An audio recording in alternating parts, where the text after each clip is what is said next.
Zenin clan एक war Orient clan है जहां कंट्रोल रखने वाले लोग केवल शक्ति को महत्व देते हैं और उसका सम्मान करते हैं। जेनिन क्लैन के सोर्सरर जादू टोना में प्रतिभा पर इस हद तक जोर देते हैं कि वे अपने रिश्तेदारों पर भी अत्याचार कर सकते हैं। उनकी सोच एक सेल्फ राइटोस और पुरातन पंथी है, लेकिन क्लैन के लड़ने की ताकत बहुत शक्तिशाली है।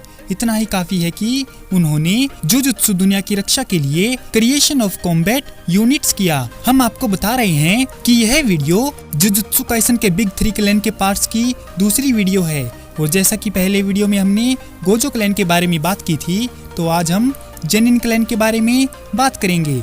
और हाँ, वीडियो में स्पॉइलर भी होंगे। तो दोस्तों, स्वागत है आपका फिर से हमारे एक और एक्सप्लेनेशन वीडियो में। तो आज हम बात करेंगे जुजुत्सु काइसन के बिग 3 क्लैन में से एक जेनिन क्लैन के बारे में।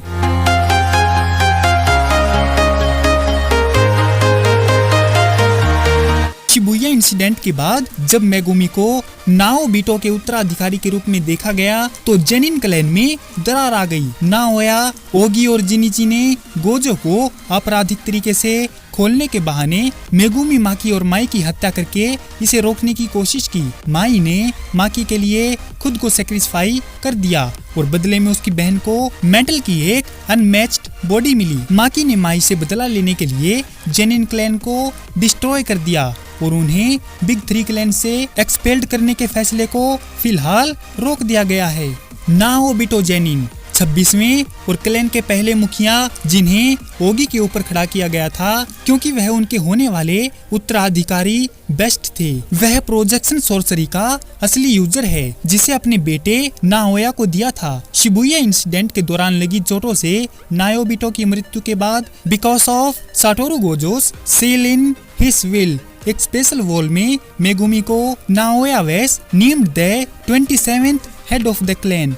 नाओया जेनिन, नाओबिटो जेनिन का बेटा, from whom he inherited projection sorcery. Megumi को मुखिया बनाए जाने से पहले उन्हें जेनिन क्लैन का उत्तराधिकारी माना जाता था। नाओया क्लैन के सोर्सरर की सबसे मजबूत इकाई हेआई की नेता भी है। ओगी जेनिन, नाओबिटो के भाई और माकी और माई के पिता अपने बच्चों की वजह से उन्हें क्लैन के मुखिया के पद से हटा दिया गया था, जिसकी वजह से उन्हें जीवन भर नाराजगी झेलनी पड़ी और उन पर एट्रोसिटी करनी पड़ी। उसने नाओया को क्लैन का मुखिया बनाने के लिए मेगुमी, माई और माकी को खत्म करने का प्लान बनाया।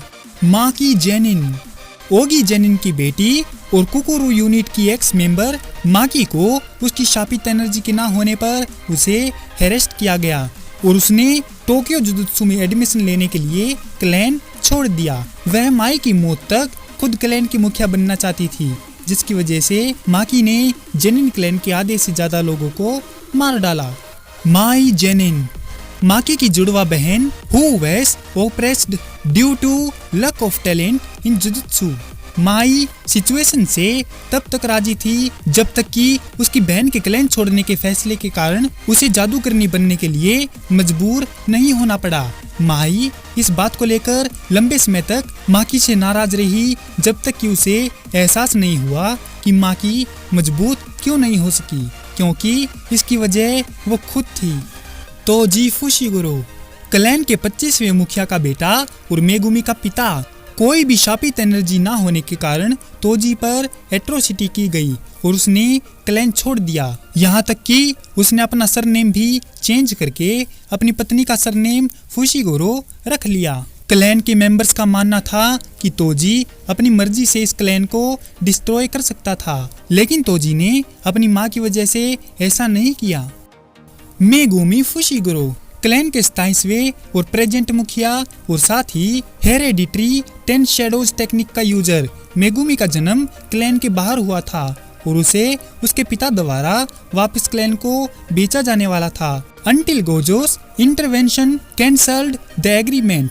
गोजो पर मोहर लगने के कारण जब तक वह क्लैन का नेता नहीं बन गया तब तक उसका क्लैन से कोई लेना देना नहीं था। जिनिची जेनिन, क्लैन में रह चुके 25वें मुखिया का बेटा और तोजी का भाई। नाओबिटो की मौत के टाइम ओगी और नाओया के साथ क्लैन का एक हाई रैंकिंग मेंबर रह चुका है। Ranta Zenin, an obedient half grade 1 sorcerer जो हेई के मेंबर के रूप में जिनिची के नीचे काम करता है।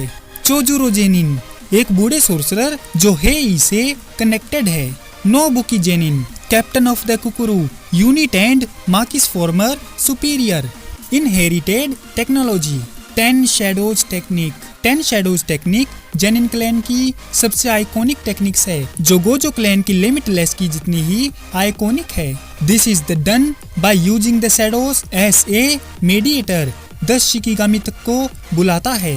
ये उस टाइम क्लैन के किसी एक्टिव मेंबर के बजाय मेगुमी फुशिगरो को हेरिटेज हुआ था। Naoya projection sorcery detects movement by dividing 1 second into 24 frames and outputting predetermined paths. User द्वारा छुप गए किसी व्यक्ति को अपनी एक्टिविटीज को 1 से 24 हिस्से में मापना होगा। Naobito projection were the first to develop sorcery. इसीलिए इस टेक्निक की क्लैन के अंदर बहुत ज्यादा हिस्ट्री नहीं है और जब उन्हें ओगी के मुखिया का नाम दिया गया था तो इस पर विचार नहीं किया गया था और यहीं पर जेनिन क्लैन की हिस्ट्री पूरी होती है। तो दोस्तों कैसी लगी आपको Zenin clan history background story की ये एक्सप्लेनेशन वीडियो? अगर आपको यह वीडियो पसंद आई हो तो इस वीडियो को लाइक और हमारे चैनल को सब्सक्राइब जरूर करें। आपका हमारी वीडियो देखने के लिए बहुत बहुत धन्यवाद और शुक्रिया।